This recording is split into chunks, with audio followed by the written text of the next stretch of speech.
de todo. Desde Ruta Atlántica pensamos en vos y tus vacaciones. Con tu pasaje WeTicket podés acceder a distintos beneficios con el Club Ruta Amigos en bares, restaurantes, obras de teatro, salones de juegos y mucho más. Desde el 1 de enero al 31 de marzo del 2023. Para adquirir tu pasaje con beneficios a la costa atlántica o norte argentino, ingresá a www.rutaatlántica.com.ar o en cualquiera de sus 300 puntos de venta. Ruta Atlántica. Viajar te hace bien. En Hops te ofrecemos el mejor servicio de delivery para que desayunes y almuerces. Un menú diferente cada día, más una opción BI, más carta completa para que elijas lo que más te guste. Te damos un bonus track con las sugerencias Hops y una exquisita variedad de cervezas artesanales. Comunicate con Hops al 223-550-0099. En Instagram, @hops.galería. Hops, Moreno 2941.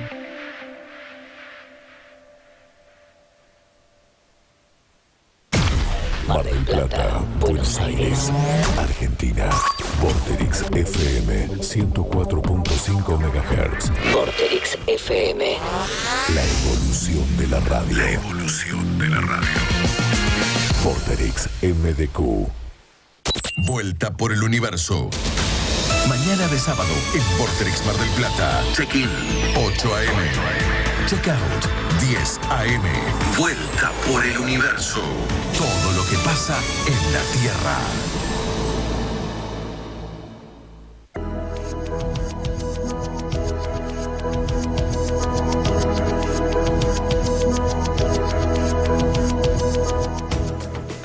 Nueve, 7 minutos y continuamos en Vuelta por el Universo. Nos escribían a Laura que nos dice: sigo de este lado del dial con toda atención, ¿no?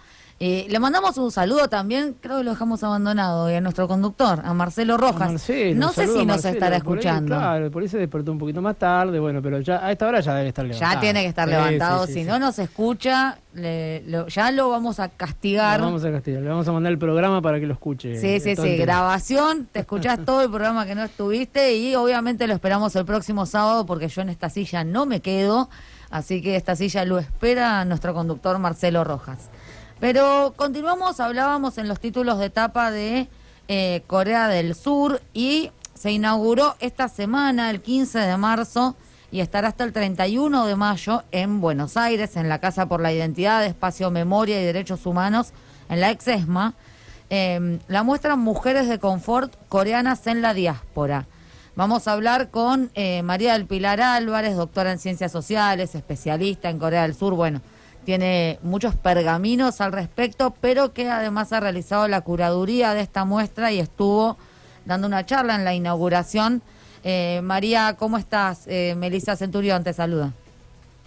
Hola, ¿cómo estás? Muchas gracias por la invitación. No, gracias a vos por estar presente. Bueno, primero pedirte que nos cuentes un poco de qué va la muestra y, bueno, a qué nos referimos cuando hablamos de mujeres de confort. Bueno, la muestra es una muestra de fotografías de las víctimas. Estas fotografías son de un fotógrafo japonés, así que para darle cierta controversia, aún más a la controversia que tiene toda esta problemática que ahora le hablamos, es un fotógrafo japonés, hombre, que ha tomado fotos de las víctimas entre el año 2004-2005 y son víctimas surcoreanas que fueron llevadas forzosamente a China, esclavizadas sexualmente en China en distintos momentos de la guerra, y después van a quedar ahí, ¿no? Por eso la muestra se llama Para no volver. Eso es, una vez que fueron desplazadas, no han podido volver por distintos motivos, ¿no? De cuestiones económicas a lo central en todo esto, que es el gran trauma que va a dejar, y ahí uno con tu pregunta, las mujeres de confort son las mujeres que fueron esclavizadas sexualmente por la Armada Imperial de Japón, durante la guerra, que bueno, que es un poquito antes que la Segunda Guerra Mundial, a veces se asocia a la Segunda Guerra Mundial, pero es entre 1932 y 1945, que es el periodo en el cual Japón empieza una política de avance imperialista en Asia, con esta idea de conformar un gran imperio asiático bajo el dominio de Japón. Y en ese marco se van a raptar forzosamente a mujeres de todos los territorios ocupados por Japón en el marco de la guerra, y de sus colonias. Corea era la colonia japonesa y Taiwán también era su colonia, entonces sus colonias también se van a ver afectadas, con la idea de que darle confort, como dice la palabra, a los soldados, ¿no? Que si tenían estas mujeres a su disposición, esos iban a estar mucho mejor para afrontar el campo de batalla y para afrontar todo lo que es la vida tan dura de la guerra. Te pregunto, María, en los últimos días salió la posibilidad de un acuerdo entre Corea del Sur y Japón.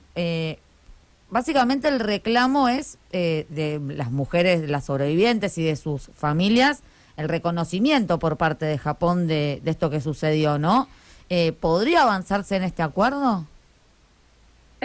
No hay posibilidades de avanzar en un acuerdo. Tenemos como dos niveles en este activismo de las mujeres de confort. Tenemos por el lado a nivel de la sociedad civil, donde tenemos muchísimas organizaciones de defensa de las mujeres, que incluye organizaciones en el propio Japón y abogados de derechos humanos en el propio Japón que colaboran con las víctimas, que creen que la política de su gobierno es equivocada, que habría que reconocer y sobre todo que habría que darle autonomía a este crimen, que es un crimen de género, para que no quede un poco, como está pasando ahora, alineado a tensiones o políticas partidarias en Corea del Sur, o mismo cuestiones de política regional y de seguridad, que hay bastantes dilemas de seguridad en la región y a veces queda presa esta causa de estas cuestiones.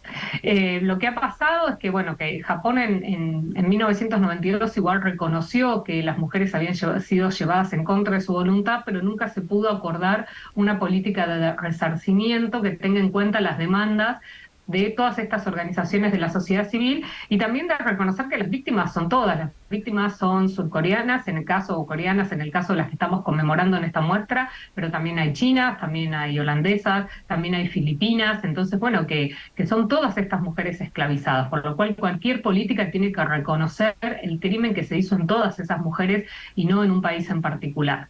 Lo que pasa es que en Corea del Sur los principales serían partidos políticos o fuerzas ideológicas, como poner el nombre del partido político a nivel electoral puede ser que cambie, pero representa las mismas fuerzas ideológicas, tienen algunas diferencias en cómo se debe tratar este tema.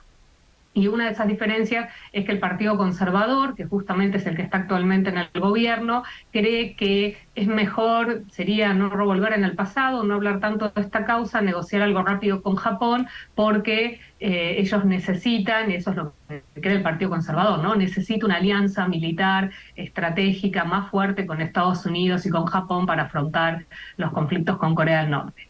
Entonces, en ese marco siempre tratan de proponer alguna solución a este tema y generalmente lo que nos dice la historia es que después fracasan porque no tienen en cuenta las demandas de las víctimas y de las organizaciones. Decirle a nuestra audiencia también, María, que fuiste una de las compiladoras de un libro que, después decime dónde lo podemos conseguir, Mujeres de Confort en China, una guerra íntima. Invitamos a nuestra audiencia, si están interesados en el tema, a poder adquirir el libro. ¿Dónde lo podemos conseguir? El libro está en Mercado Libre, vengas a una librería a través de Mercado Libre, y también lo pueden conseguir a través de Busca Libre, que es un venta online. Entonces ahí ya, si la audiencia está en cualquier lugar de Latinoamérica, en realidad, no solo de la Argentina, pueden conseguir el libro. Bueno, muchas gracias y invitamos a que se interesen en este tema. Diego. ¿Qué tal, María del Pilar? Buen día. Hola, ¿cómo estás? Buen día. Yo quería saber si también, aparte de esta cuestión de estos resarcimientos a quienes fueron consideradas las mujeres del confort, también está integrado a lo que son los reclamos de aquellos que sufrieron trabajos forzados en empresas japonesas durante la Segunda Guerra. Bueno, me alegro de estar muy bien informado acá en Vorterix. No siempre pasa con el periodismo. Exactamente, ahora justo estas semanas lo que salió son las causas de los trabajadores forzados, que es otra causa, no es la causa propia de las mujeres de confort. Estas trabajadores forzados están nucleados, son muy pocos, porque estamos hablando de gente muy mayor, ¿no? Las víctimas ahora reales son muy, muy pocas. Y tiene estas demandas hechas básicamente a las empresas japonesas, básicamente a Mitsubishi, ¿no? Que es la empresa principal que durante la guerra es la principal empresa de que colaboró con la Armada Imperial. La idea del presidente actual de Corea del Sur es lograr justamente una negociación con estas demandas para evitar que Japón tenga que, que hacerse cargo de lo que exigen los demandantes. Y es la postura opuesta a la que tiene el partido que estaba en el poder. Es como una tensión interna, en realidad, en Corea del Sur. Veníamos de un gobierno del Partido Democrático, donde al revés le dio muchísimo espacio a la causa de las mujeres de confort, destrabó judicialmente, porque bueno, ustedes saben que la justicia y los dilemas de la justicia en estas democracias es global, ¿no? Las justicias van actuando en función de las presiones políticas partidarias y en función de las alianzas políticas que hay. Y bueno, el presidente anterior logró destrabar estas causas, que lo que hace la justicia en general es como frizarlas y mantenerlas para evitar tensiones. Y ahora cuando llega este presidente dice, bueno, voy a hacer lo contrario, ¿no? Vamos a ver que se solucione rápido, no a favor de las víctimas, y que la causa de las mujeres de confort que pase a un segundo plano. De hecho, desde que asumió este presidente, por ejemplo, el caso de las mujeres de confort, que hay una protesta en Corea del Sur todos los miércoles al mediodía, donde protestan frente a la Embajada de Japón, desde principio de año tiene una contrapropuesta, protesta, es decir, enfrente se ponen militantes que dicen que hay que resolver la causa y que estas mujeres están mintiendo. Entonces, todas estas causas ahora que afectan las relaciones con Japón están generando como tensiones cruzadas al interior de Corea del Sur. María, saliendo un poco de este tema y planteando un poco la cuestión del conflicto con Corea del Norte, bueno, un conflicto permanente y que siempre nos da noticias, pero ¿qué hay de cierto en la posibilidad de una apertura a pensar Corea del Sur en tener la bomba atómica? Porque algunos han planteado que se terminaría este tabú nuclear un poco, no solo por los anuncios de Corea del Norte, sino por los propios anuncios de Rusia de utilizar armamento nuclear. ¿Qué hay de cierto y cómo está hoy el conflicto entre Corea del Sur y Corea del Norte? Como en algún punto está articulado igual, porque cuando asume el Partido Conservador apuesta a la alianza con Japón y Estados Unidos más fuerte, porque Corea del Sur igual tiene bases militares americanas y no define su política de seguridad, es decir, que está siempre sujeta a las decisiones de los Estados Unidos como última palabra, pero ahora la apuesta es a reforzar esta alianza y, como bien vos decías, lo que hubo por primera vez ahora es la tentativa de empezar a enviar hacia una de las bases militares, a Pusan, verlo de reabrir el tema del armamento nuclear. Esto tiene un punto de alerta que ya pasó en la historia de Corea, pasó con la última crisis política del 2016, bueno, que es ellos están cerca de China, es el principal aliado comercial, económico, en inversiones, etcétera, China de Corea del Sur, no solo de Corea del Norte, sino también de Corea del Sur, y ese es un poco el límite en la acción, y ahora a ver qué pasa. Dice, en la medida que si Corea del Sur recrudece su política de seguridad, muy probablemente China no esté conforme con esa política, porque bueno, la frontera es muy cerca, estamos hablando de un territorio muy, muy pequeño, y por lo tanto China podría tomar represalias. Todavía no lo hizo, se entiende que podría ser parte de las tensiones a las que estamos acostumbrados y después se diluye. Entonces estamos todos expectantes a ver qué pasa. Si queda en un escenario como el actual, podría ser no grave y ver qué pasa la situación. Si recrudece realmente real con la instalación de armas nucleares, esto podría afectar gravísimamente a las relaciones con China, y eso tiene un impacto económico terrible para la economía de Corea del Sur, que se proyecta para 2023 casi sin crecimiento, con un 1%, y ellos proyectaron ya un 2023-2024 prácticamente en crisis como consecuencia de la guerra, obviamente, entre Rusia y Ucrania, que ha afectado muchísimo a sus economías en un país que importa más del 85% de los alimentos que consume. Sí, justo mi pregunta tenía que ver un poco con eso, si Corea del Sur era por ahí la pata más floja en este triángulo entre Corea del Sur, Japón y Estados Unidos, esta alianza medio anti-China. Yo siempre veo como que Corea del Sur está dudando por la más que dependencia, la interdependencia económica que tiene tan grande con China y la cuestión de los semiconductores. Sí, es el eslabón más flojo, claramente, como bien estás diciendo, por la dependencia y además porque hay diferencias al interior de Corea del Sur. Entonces asume este partido, que asume en un empate técnico, es decir, una diferencia mínima en los votos con el Partido Democrático, que no apoya esta política, por lo cual tenemos la mitad de los votantes sería que no han apoyado la política que está llevando a cabo el gobierno actual. y que en la medida que recrudeces y que eso afecte la economía, bueno, toda esa cantidad de personas que no votaron tienen altas posibilidades de salir a la calle, tienen altas posibilidades de que eso genere manifestaciones, tensiones, quejas, sobre todo porque el impacto económico se va a vivir de manera inmediata. Entonces, y también ahí el sector empresarial puede ser que empiece también a presionar de manera cruzada. ¿Qué ha pasado, por ejemplo, con la pandemia? ¿No? Decir, bueno, nosotros igual, ojo, porque nosotros tenemos nuestras fábricas en China, nosotros dependemos, hasta el sistema universitario depende de los estudiantes chinos. Entonces acá tenemos como para sobrevivir, ¿no? Porque son el principal flujo ahora de estudiantes extranjeros.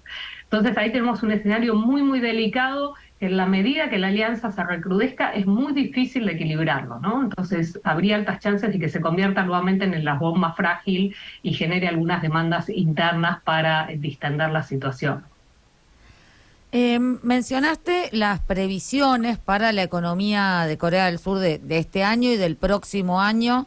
¿Cuáles son las medidas que se ha planteado el gobierno, bueno, para revertir esta situación de crisis económica, que por supuesto no es solo de Corea del Sur, que en este momento está todo el mundo, y además ante la reciente crisis financiera de Estados Unidos, que no sabemos qué consecuencias puede tener, ¿cuáles son las medidas que prevé el gobierno? Sí, ahí muy buen punto, porque estas proyecciones fueron hechas previas a la crisis, al estallido de la crisis financiera, así que ahora con la crisis financiera el escenario podría ser mucho peor. El gobierno es un gobierno conservador, liberal en la economía, sin interpretarlo como liberalismo latinoamericano, porque por ahí la gente se imagina una apertura total y eso no es algo que caracterice a las economías de la región. Pero ha tenido algunas medidas de mejora automática que tiene que ver que ellos estuvieron quizás demasiado tiempo cerrados en el marco de la pandemia, entonces ahí vivió por lo menos una pequeña mejora con la apertura ya total de la pospandemia, y tiene algunas medidas para el control, sería la moneda, quedó muy devaluada, y ha subido el salario mínimo. Ahora subió el salario mínimo después de varios años, bueno, de antes de la pandemia obviamente que no subía, que subió por el tema inflacionario, a 2 millones de wones, que deben ser unos $1.400 más o menos, 1.500 actualmente, y algunas medidas de contención. Ahora es un gobierno conservador liberal que tiene más límites en la asistencia que da desde el Estado de Bienestar. Esa es como una de las grandes diferencias con el Partido Democrático, ¿no? Donde tuvo una política quizás más agresiva de contención a las pymes, a trabajadores, a las personas mayores, que son personas pobres. Generalmente en el país los pobres son las personas mayores. Entonces, todavía en realidad en este plan sigue la estrategia, tiene que haber buenas relaciones con China, tiene que haber recuperarse esa relación comercial, porque parte del efecto es que China les está comprando mucho menos de los que les compraba antes de la pandemia, y ellos ahora no logran como recuperar ese déficit comercial que se les está produciendo con China y que ellos necesitan para volver a recuperar la economía. Y sin nombrar que ellos son aliados de Estados Unidos en el marco de la guerra de Rusia y Ucrania, por lo cual también ven muy afectada su política de alimentos. Los alimentos también en un 80% ahora importados desde China para suplantar, por lo cual este equilibrio que preguntaban recién es muy delicado, porque puede afectar hasta el ingreso de sus alimentos. Entonces es muy difícil, ¿no? Por otro lado, al reemplazo de ser un aliado de Estados Unidos es esta alianza con China, y China sabemos que no es el aliado de Estados Unidos en la región. Sin duda. Una pregunta medio rara voy a hacer, en realidad, porque leí algo de Corea que me pareció medio llamativo, que tiene que ver con la edad de los coreanos, como que tienen 3 sistemas diferentes de cálculo de edad, y que en junio de este año iban a estandarizarse con la edad internacional. ¿Qué es eso? No, es algo cultural de la región. Bueno, en Japón por ahí ya no se usa, pero era algo regional. Cuando uno nace, tradicionalmente tiene un año de vida, y ellos la edad la siguieron contando sería con el calendario lunar, por lo cual hay ciertos momentos del año que depende de la fecha, sería de nacimiento y cumpleaños, prácticamente se hacen 2 años de diferencia respecto de la edad occidental. Y esto, bueno, un tema que están con estas políticas de occidentalizarse de alguna manera más, que lo van a cambiar por ley. Por eso van a ver que en algunas cosas, por ejemplo, si leen, no sé, el servicio militar obligatorio empieza a los 20, la mayoría sabe, pero no es a los 20, es a los 18 nuestros en realidad. Es exactamente igual. Lo que va a ver es si cambia la cultura, ¿no? Que es el chiste un poco que se hacía en Corea, porque eso está muy muy internalizado, ¿no? Uno ya, todas estas generaciones han contado su edad así, si uno le pregunta la edad, responden a su edad según estas prácticas culturales, así que veremos si eso tiene algún impacto en la cultura. Es simplemente estandarizarse, no afecta en nada porque toda la legislación después está pensada, sería desde los mismos términos occidentales, respetando cómo se cuenta la edad ya. Bueno, bien, se sacan un par de años. Ojalá. Se sacan un par de años y viene bien a unos cuantos, claro, por lo menos. ojalá pudieran, menos viejos, claro, exactamente. Bueno, agradeciéndote muchísimo, María del Pilar Álvarez. Decinos cómo, porque tenemos quizás audiencia en Buenos Aires. Bueno, nosotros vamos a estar próximamente por allá, por Capital, así que quisiéramos visitar la muestra. La muestra, bueno, está en la Casa por la Identidad, como bien decías al comienzo, es una muestra pequeña de fotografías de este fotógrafo japonés que ha trabajado en varias organizaciones de defensa de las mujeres del confort en Corea del Sur, y son fotos, bueno, de estas mujeres que las acompañamos con un pequeño recorrido histórico para los que no conocen el tema, que todavía, bueno, en Argentina es un poquito más desconocido el tema que obviamente que en Asia, que es un tema que tiene una bastante centralidad en su agenda, y bueno, y los invitamos ahí a recorrer. Está dentro del espacio obviamente de la Casa por la Identidad. La entrada obviamente es gratuita. Bien, así que invitamos a toda nuestra audiencia, vamos a ver si podemos darnos una vuelta. No sé si hasta qué fecha va a estar, eso no sé si está hasta mayo. Va a estar hasta fin de mayo, 31 de mayo. Ah, buenísimo. Sí, bastante tiempo. Sí. Bien, tenemos tiempo para esperar que baje el calor, sí. Sí, ya va a haber bajado. Sí. De acá a un mes y pico nosotros estaríamos viajando y ya morimos todos nosotros. Sí. Ya no habría alternativa. Bueno, muchísimas gracias, María, y esperamos contar con tu presencia en otro programa. Bueno, gracias. A vos. Bueno, ahí pasaba María del Pilar Álvarez, bueno, doctora en Ciencias Sociales, politóloga, especialista en Corea del Sur, residió 6 años allá en Corea del Sur y estuvo hace muy poco en el país, una especialista en esta región, en este país y en esta región. Los invitamos a ver la muestra fotográfica que va a estar hasta el día 31 de mayo y bueno, un poco de además ese difícil equilibrio que tienen que mantener Corea del Sur, ¿no? Sí, complicado, por eso le preguntaba justamente el tema con China, porque veo que siempre son como los más reacios a tomar medidas drásticas, como dejar de invertir en China, dejar de mandarle semiconductores. Bueno, la relación que tienen con Corea del Norte es bastante difícil, sobre todo por la personalidad, por el régimen y la personalidad de y el Kim tema, Jong-un. ojo con el tema del tabú nuclear, ¿no? El tabú porque nuclear, las relaciones con Japón, no solamente los coreanos del norte rompen el tabú diciendo la voy a usar si la quiero usar, que la vienen diciendo hace años, sino que ahora ya Corea del Sur está diciendo capaz que yo también la voy a usar. Claro, sí, y todo tiene que ver con no es una cuestión aislada, sino que tiene que ver con el crecimiento de los presupuestos de defensa de muchos países, pero sobre todo que se viene dando de hace varios años de los países del sudeste asiático y del Indo-Pacífico. Nos vamos a la música. Ya se nos fue 9:28, ¿cómo se nos fue el programa? Qué rápido. Nos vamos a la música de Corea del Sur, una de las bandas, banda de K-pop, una banda de K-pop de mujeres, y un tema que tiene que ver también con el empoderamiento femenino. Vamos a escuchar a Blackpink y este tema que se llama Kill This Love.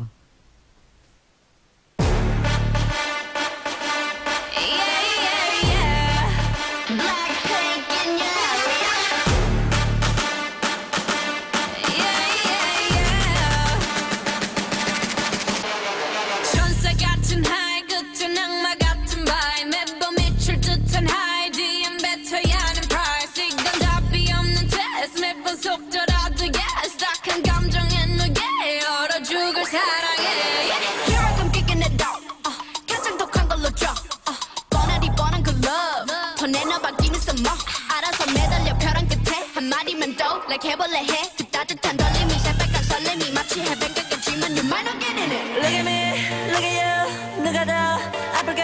You smile. 누가 you are. 두 눈에 피눈물 흐르게 된다면 so sorry. 누가 you are. 어떡해 나약한 나에 견딜 수 없어. 서로를 가린 채 사랑의 손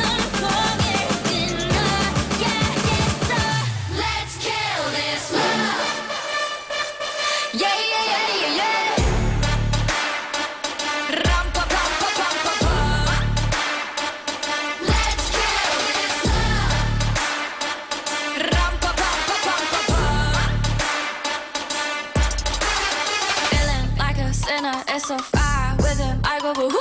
He said, you look crazy, thank you, baby, I'll eat up to you. Got me all messed up, his love is my favorite, but you plus me, sadly, can be dangerous. Lucky me, lucky you, 결국엔 거짓말, we lie.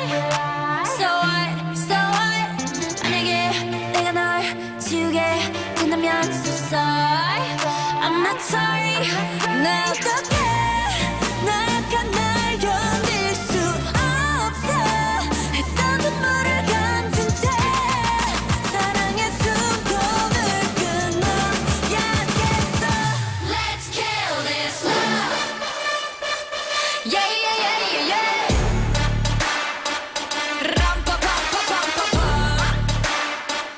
Let's kill this love. Ram-pa-pa-pa-pa-pa-pa.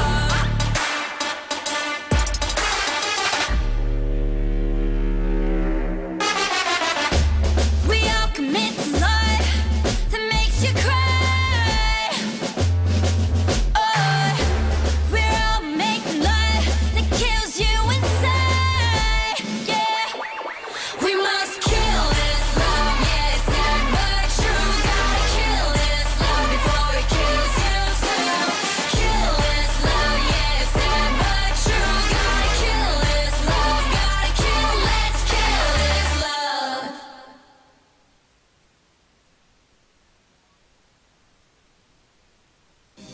Si pensás que en tu vida todo va a estar asegurado, pensá en S&F Broker de Seguros. Trabajamos con las mejores compañías aseguradoras. Solicita la cotización de tu seguro comunicándote por WhatsApp al 223-663-7506 o búscanos en las redes sociales como @S&F Broker de Seguros.